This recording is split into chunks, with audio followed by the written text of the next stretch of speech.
instead of someone from the southeast. So let's take this one after the other. Thank you.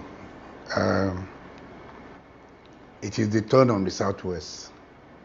The southwest has never been president before. But we've had Olusegun Obasanjo. No, Olusegun Obasanjo is an Igbo man. He came from Anambra State. His father is an Igbo man. Do you have evidence to this, sir? My friend, it is he who should come out and say, no, he's not an Igbo man. Everyone knows that it's not a hidden fact. His father became the Obi of Onitsha. So let's put that aside. Zeke was also an Igbo man. The last president is an Igbo man. Three of the three presidents we have from the south, they are all Igbos. They are from the southeast.